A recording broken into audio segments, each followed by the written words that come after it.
The Adventures of Odysseus and the Tale of Troy. Part 1. How Telemachus the son of Odysseus was moved to go on a voyage in search of his father, and how he heard from Menelaus and Helen the tale of Troy. Part 2. How Odysseus left Calypso's island and came to the land of the Phaeacians, how he told he fared with the Cyclopes and went past the terrible Scylla and Charybdis and came to the island of Thrinacia, where his men slaughtered the cattle of the sun. How he was given a ship by the Phaeacians and came to his own land, how he overthrew the wooers who wasted his substance and came to reign again as king of Ithaca. His is the story of Odysseus, the most renowned of all the heroes the Greek poets have told us of Odysseus, his wars and his wanderings. And this story of Odysseus begins with his son, the youth who was called Telemachus. It was when Telemachus was a child of a month old that a messenger came from Agamemnon, the great king, bidding Odysseus betake himself to the war against Troy that the kings and princes of Greece were about to wage. The wise Odysseus, foreseeing the disasters that would befall all that entered that war, was loath to go. And so when Agamemnon's messenger came to the island of Ithaca where he was king, Odysseus pretended to be mad.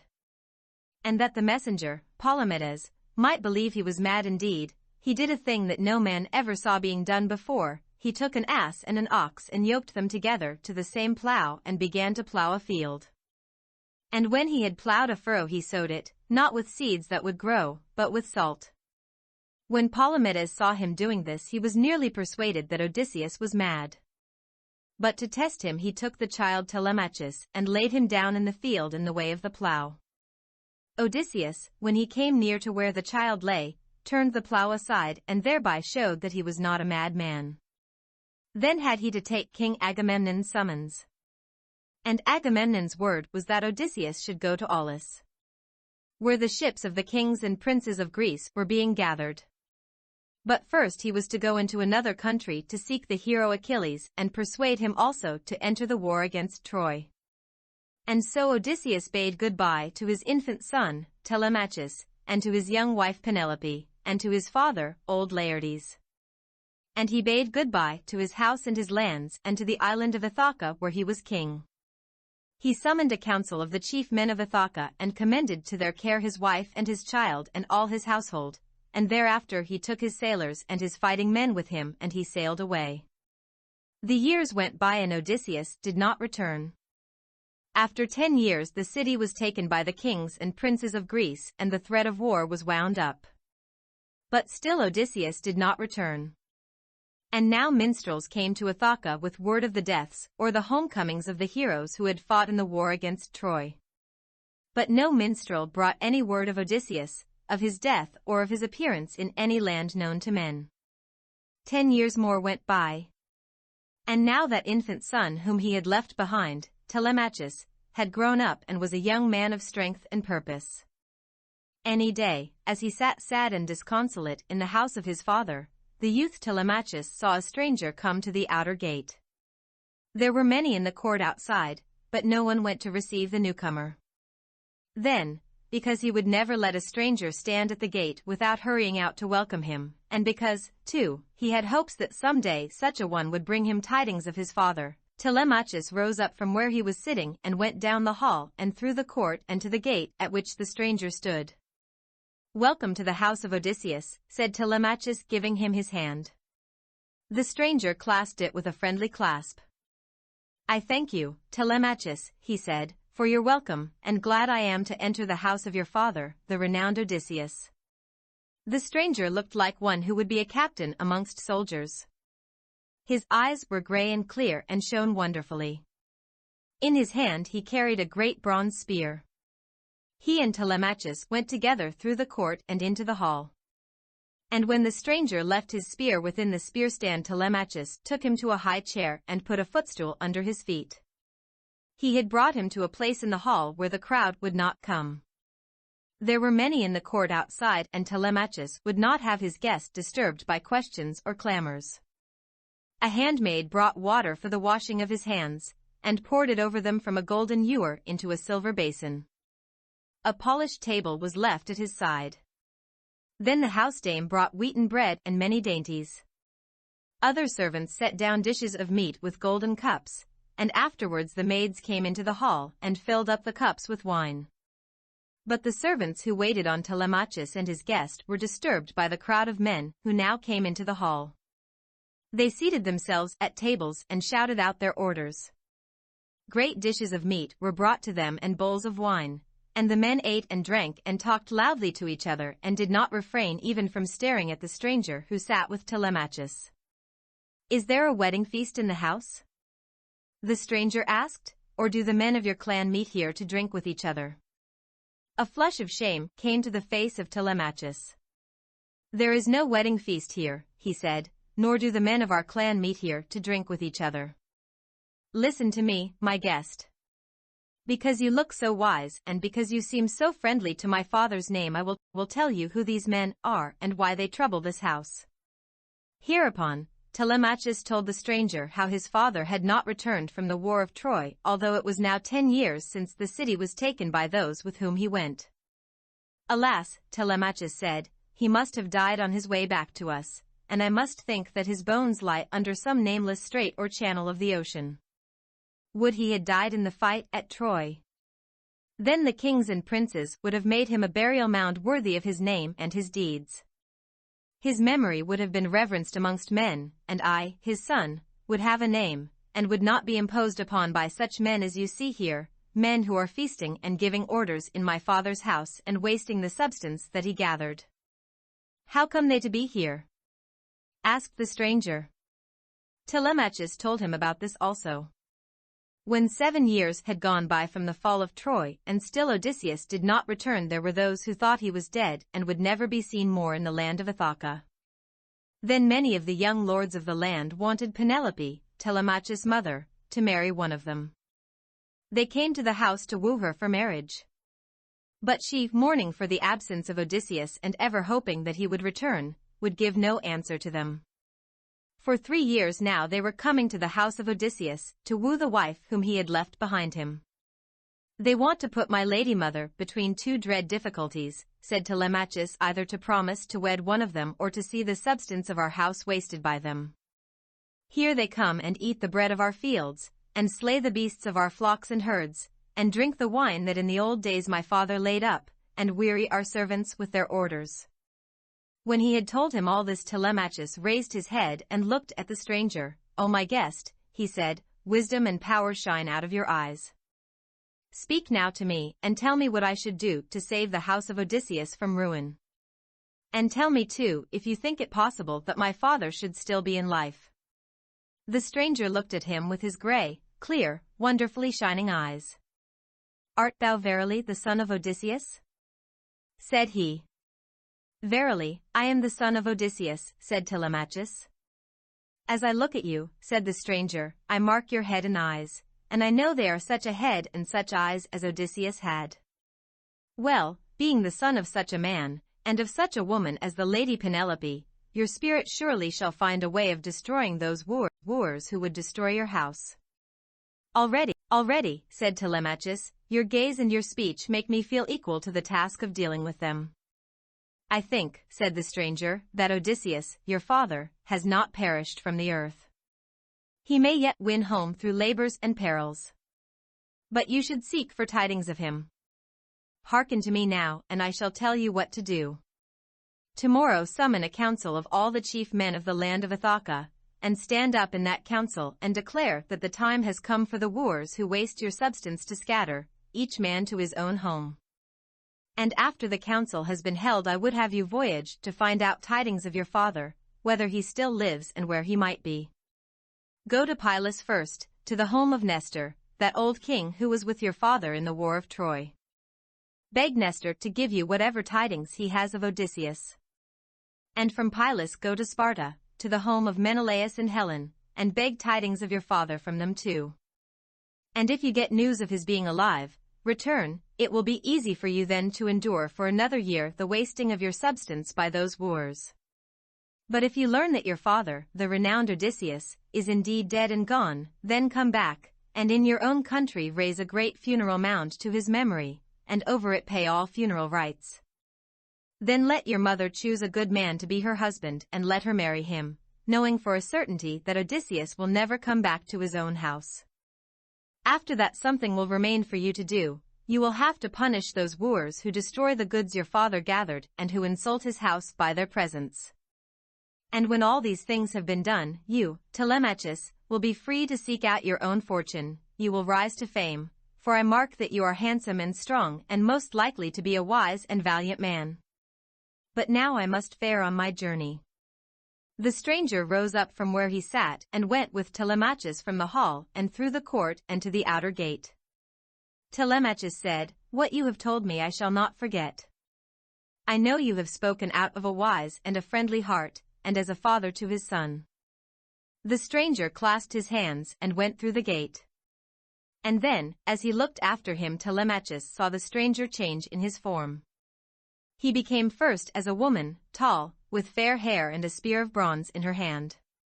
And then the form of a woman changed too. It changed into a great sea eagle that on wide wings rose up and flew high through the air. Telemachus knew then that his visitor was an immortal and no other than the goddess Athene, who had been his father's friend.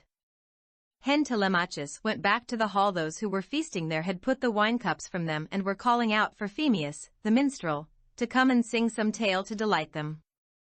And as he went amongst them, one of the wooers said to another, "The guest who was with him has told Telemachus something that has changed his bearing. Never before did I see him hold himself so proudly. Mayhap he has spoken to him of the return of his father, the renowned Odysseus." Phemius came and the wooers called upon him to sing them a tale.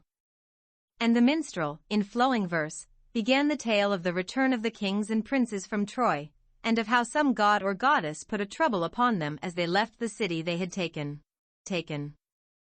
And as the minstrel began the tale, Penelope, Telemachus' lady mother, was coming down the stairs with 2 handmaids beside her. She heard the words he sang, and she stood still in her grief and drew her veil across her face. "O Phemius," she cried, "cease from that story that ever wastes my heart, the story that has brought me sorrow and that leaves me comfortless all my days. O Phemius, do you not know other tales of men and gods that you might sing in this hall for the delight of my noble wooers?" The minstrel would have ceased when Penelope spoke thus to him, but Telemachus went to the stairway where his lady mother stood and addressed her. "My lady mother," said he, "why should you not let the minstrel delight the company with such songs as the spirit moves him to give us? It is no blame to him if he sings of that which is sorrowful to us. As for you, my mother, you must learn to endure that story, for long will it be sung and far and wide. And you are not the only one who is bereaved. Many another man besides Odysseus lost the happy day of his homecoming in the war of Troy." Penelope, his lady mother, looked in surprise at the youth who spoke to her so wisely. Was this indeed Telemachus, who before had hardly lifted his head? And as she looked at him again, she saw that he carried his head, that head of his that was so like Odysseus, high and proudly. She saw that her son was now indeed a man. Penelope spoke no word to him, for a new thought had come into her mind. She turned round on the stairs and went back with her handmaids to the chamber where her loom and her distaff were.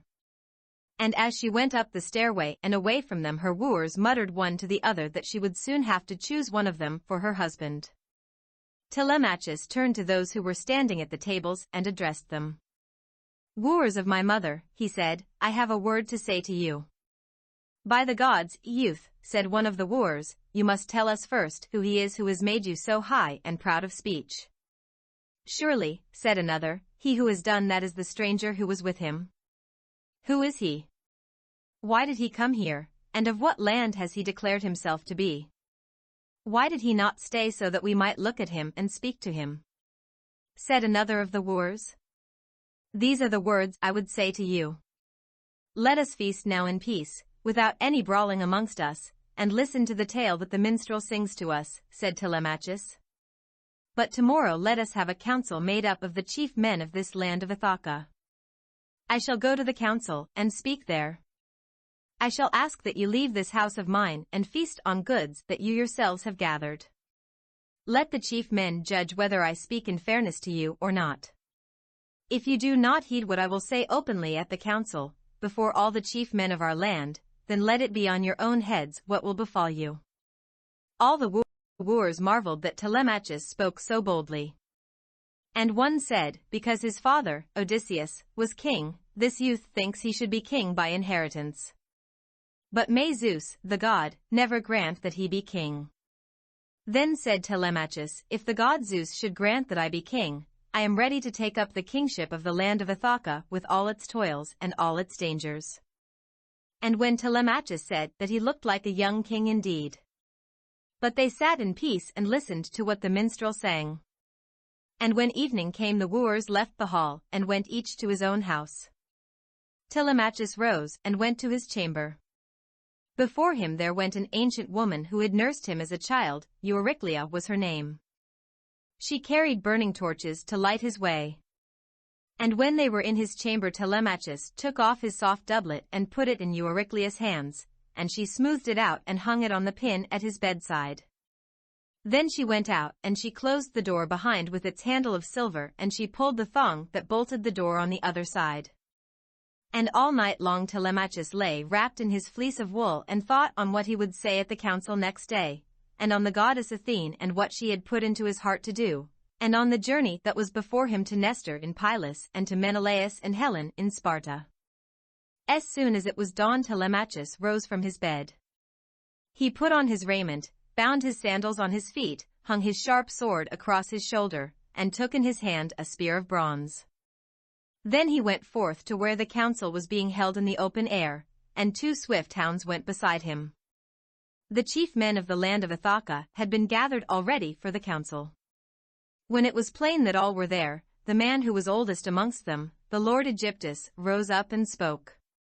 He had sons, and 2 of them were with him yet, tending his fields. But one, Eurynomus by name, kept company with the wooers of Telemachus' mother.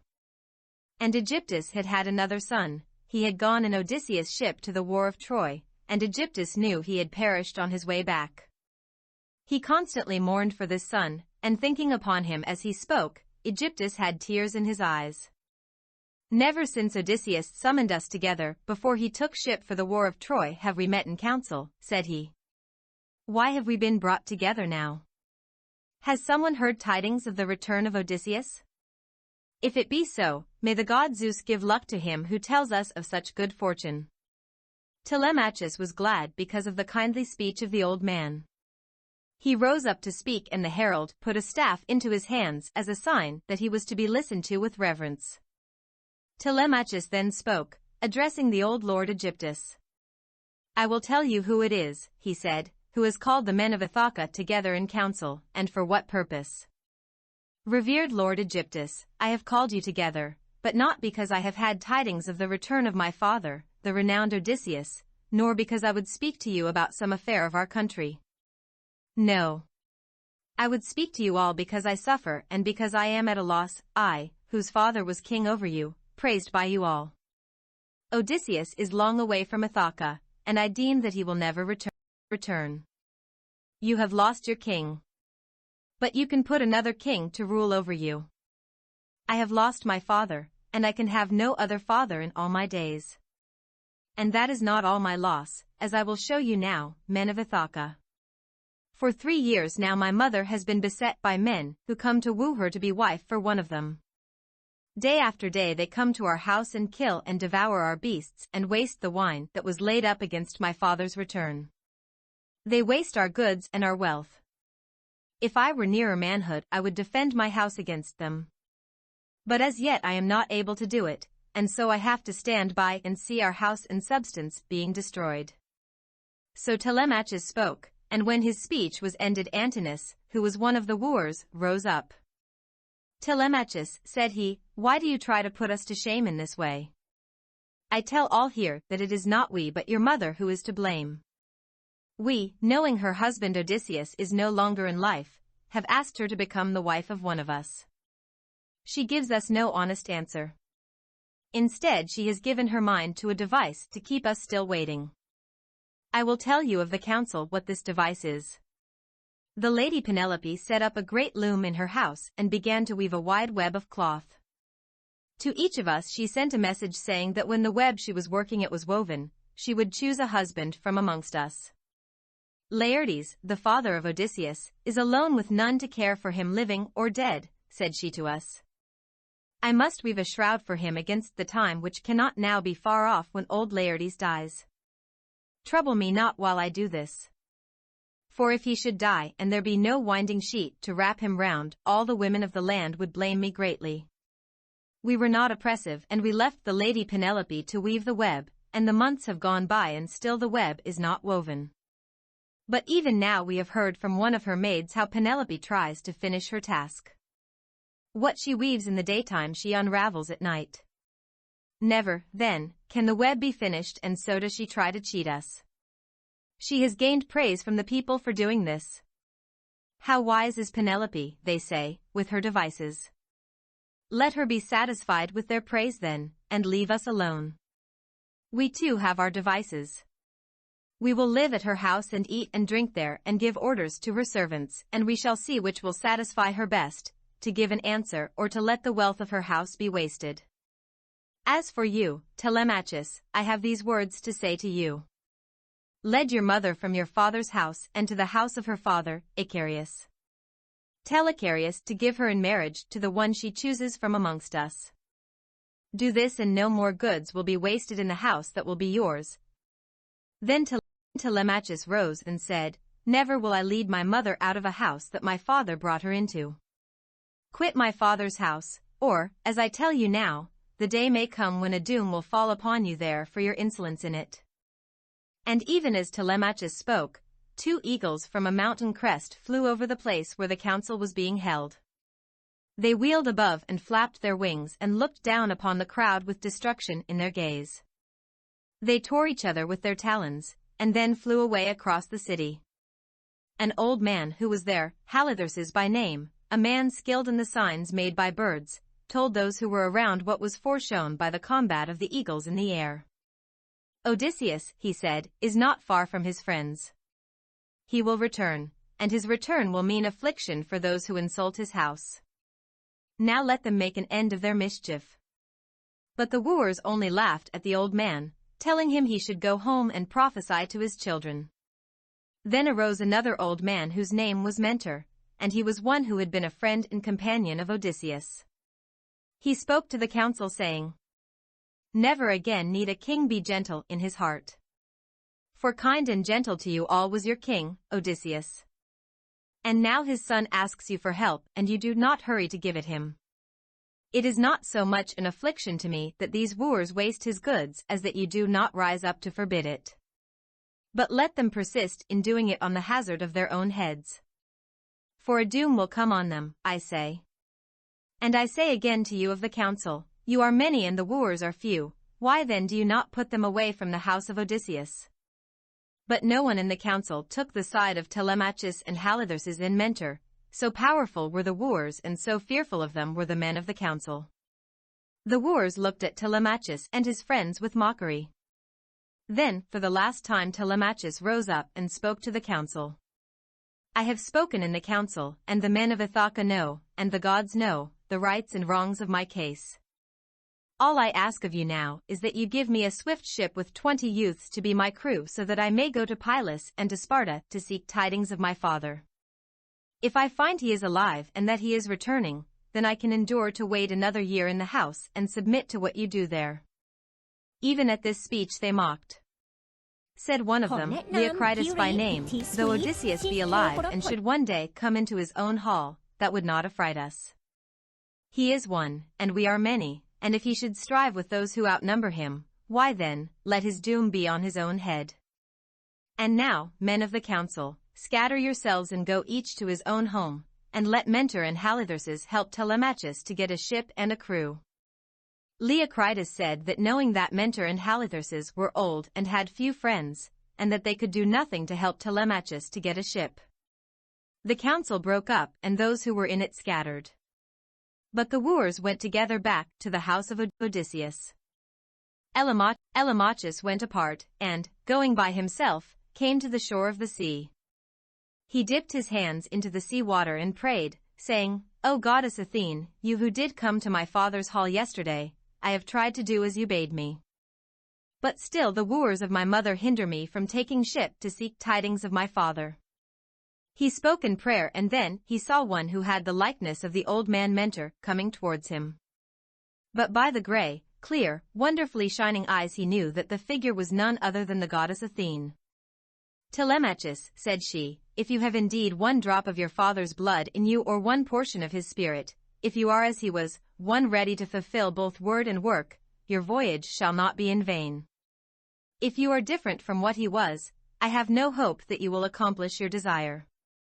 But I have seen in you something of the wisdom and the courage of Odysseus.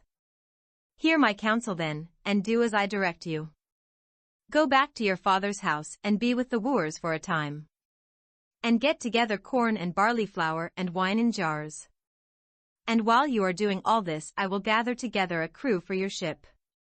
There are many ships in seagirt Ithaca, and I shall choose the best for you, and we will rig her quickly and launch her on the wide deep."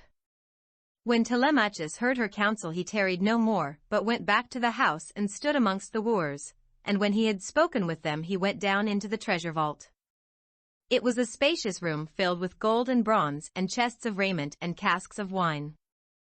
The doors of that vault were closed night and day, and Euryclea, the dame who had been the nurse of Telemachus when he was little, guarded the place. She came to him, and he spoke to her. "My nurse," said he, "none but yourself must know what I would do now, and you must swear not to speak of it to my lady mother until 12 days from this. Fill 12 jars with wine for me now, and pour 12 measures of barley meal into well-sewn skins. Leave them all together for me, and when my mother goes into the upper chamber, I shall have them carried away. Lo, nurse, I go to Pylos and to Sparta to seek tidings from Nestor and Menelaus of Odysseus, my father." When she heard him say this, the nurse Euryclea lamented. "Ah, wherefore, dear child," she cried, "has such a thought risen in your mind? How could you fare over wide seas and through strange lands, you who were never from your home? Stay here where you are well beloved. As for your father, he has long since perished amongst strangers. Why should you put yourself in danger to find out that he is no more? Nay, do not go, Telemachus, my fosterling, but stay in your own house and in your own well-beloved country." Telemachus said, "Dear nurse, it has been shown to me that I should go by a goddess. Is not that enough for you and for me? Now make all ready for me as I have asked you, and swear to me that you will say nothing of it to my mother until 12 days from this, or until she shall miss me herself." Having sworn as he asked her, the nurse Euryclea drew the wine into jars and put the barley meal into the well-sewn skins. Telemachus left the vault and went back again into the hall. He sat with the wooers and listened to the minstrel Phemius sing about the going forth of Odysseus to the wars of Troy. And while these things were happening, the goddess Athene went through the town in the likeness of Telemachus. She went to this youth and that youth and told them of the voyage and asked them to make ready and go down to the beach where the boat would be. And then she went to a man called Noman, and begged him for a swift ship, and Noman gave it her. When the sun sank and when the ways were darkened, Athene dragged the ship to where it should be launched and brought the tackling to it. The youths whom Athene had summoned, they were all of the age of Telemachus, came, and Athene aroused them with talk of the voyage. And when the ship was ready she went to the house of Odysseus. Upon the wooers who were still in the hall she caused sleep to fall. They laid their heads upon the tables and slumbered beside the wine cups. But Athene sent a whisper through the hall, and Telemachus heard, and he rose up and came to where she stood. Now she had on the likeness of old Mentor, the friend of his father Odysseus. "Come," said she, "your friends are already at the oars. We must not delay them." But some of the youths had come with the one whom they thought was old Mentor. They carried with Telemachus the skins of corn and the casks of wine. They came to the ship, and Telemachus with a cheer climbed into it. Then the youths loosed the ropes and sat down at the benches to pull the oars.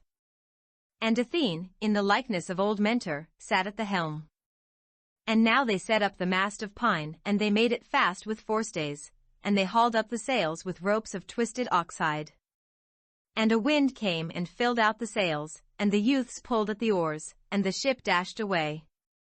All night long Telemachus and his friends sat at the oars and under the sails, and felt the ship bearing them swiftly onward through the dark water. Phemius, the minstrel, was with them, and, as the night went by, he sang to them of Troy and of the heroes who had waged war against it. Roy, the minstrel sang, was the greatest of the cities of men. It had been built when the demigods walked the earth. Its walls were so strong and so high that enemies could not break nor scale them. Troy had high towers and great gates. In its citadels there were strong men well armed, and in its treasuries there were stores of gold and silver. And the king of Troy was Priam. He was old now, but he had sons that were good captains. The chief of them all was Hector. Hector, the minstrel sang, was a match for any warrior the nations could send against Troy. Because he was noble and generous as well as brave, the people were devoted to him. And Hector, Priam's son, was commander in the city. But Priam had another son who was not counted amongst the captains. Paris was his name. Now when Paris was in his infancy, a soothsayer told King Priam that he would bring trouble upon Troy. Then King Priam had the child sent away from the city. Paris was reared amongst country people, and when he was a youth he herded sheep. Then the minstrel sang of Peleus, the king of Phthia, and of his marriage to the river nymph, Thetis. All the gods and goddesses came to their wedding feast, only one of the immortals was not invited, Eris, who is Discord. She came, however. At the games that followed the wedding feast she threw a golden apple amongst the guests, and on the apple was written for the fairest. Each of the three goddesses who was their wish to be known as the fairest, and each claimed the golden apple: Aphrodite, who inspired love, Athene, who gave wisdom, and Hera, who was the wife of Zeus, the greatest of the gods. But no one at the wedding would judge between the goddesses and say which was the fairest. And then the shepherd Paris came by, and him the guests asked to give judgment. Said Hera to Paris, "Award the apple to me, and I will give you a great kingship." Said Athene, "Award the golden apple to me, and I will make you the wisest of men." And Aphrodite came to him and whispered, "Paris, dear Paris, let me be called the fairest, and I will make you beautiful, and the fairest woman in the world will be your wife." Paris looked on Aphrodite, and in his eyes she was the fairest. To her he gave the golden apple, and ever afterwards she was his friend. But Hera and Athene departed from the company in wrath. The minstrel sang how Paris went back to his father's city and was made a prince of Troy. Through the favor of Aphrodite he was the most beautiful of youths. Then Paris went out of the city again. Sent by his father he went to Tyre. And coming back to Troy from Tyre he went through Greece. Now the fairest woman in the world was in Greece. She was Helen, and she was married to King Menelaus. Paris saw her and loved her for her beauty. And Aphrodite inspired Helen to fall in love with Paris. He stole her from the house of Menelaus and brought her into Troy. King Menelaus sent to Troy and demanded that his wife be given back to him. But the people of Troy, thinking no king in the world could shake them, and wanting to boast that the fairest woman in the world was in their city, were not willing that Menelaus be given back his wife. Priam and his son, Hector, knew that a wrong had been done, and knew that Helen and all that she had brought with her should be given back. But in the council there were vain men who went against the word of Priam and Hector, declaring that for no little king of Greece would they give up Helen, the fairest woman in all the world. Then the minstrel sang of Agamemnon. He was king of rich Mycenae, and his name was so high and his deeds were so renowned that all the kings of Greece looked to him. Now Agamemnon, seeing Menelaus, his brother, flouted by the Trojans, vowed to injure Troy. And he spoke to the kings and princes of Greece, saying that if they all united their strength, they would be able to take the great city of Troy and avenge the slight put upon Menelaus and win great glory and riches for themselves. And when they had come together and had taken note of their strength, the kings and princes of Greece thought well of the word of Agamemnon and were eager to make war upon Troy. They bound themselves by a vow to take the city. Then Agamemnon sent messages to the heroes whose lands were far away, to Odysseus, and to Achilles, who was the son of Peleus and Thetis, bidding them also enter the war. In 2 years the ships of all the kings and princes were gathered into Aulis, and the Greeks, with their leaders, Agamemnon, Ajax, Diomedes, Nestor, Idomeneus, Achilles and Odysseus, sailed for the coast of Troy. One hero after another subdued the cities and nations that were the allies of the Trojans, but Troy they did not take. And the minstrel sang to Telemachus and his fellow voyagers how year after year went by, and how the host of Greeks still remained between their ships and the walls of the city, and how in the 9th year there came a plague that smote with death more men than the Trojans killed. So the ship went on through the dark water, very swiftly, with the goddess Athene, in the likeness of old Mentor, guiding it, and with the youths listening to the song that Phemius the minstrel sang. Sun rose and Telemachus and his fellow voyagers drew near to the shore of Pylos and to the steep citadel built by Neleus, the father of Nestor, the famous king. They saw on the shore men in companies making sacrifice to Poseidon, the dark-haired god of the sea. There were 9 companies there, and each company had 9 black oxen for the sacrifice, and the number of men in each company was 500. They slew the oxen and they laid parts to burn on the altars of the god, and the men sat down to feast. The voyagers brought their ship to the shore and Telemachus sprang from it. But before him went the goddess, grey-eyed Athene, in the likeness of the old man, Mentor. And the goddess told Telemachus that Nestor, the king whom he had come to seek, was on the shore. She bade him now go forward with a good heart and ask Nestor for tidings of his father, Odysseus. But Telemachus said to her, Mentor, how can I bring myself to speak to one who is so reverenced? How should I greet him? And how can I, a young man, question such a one as Nestor, the old king?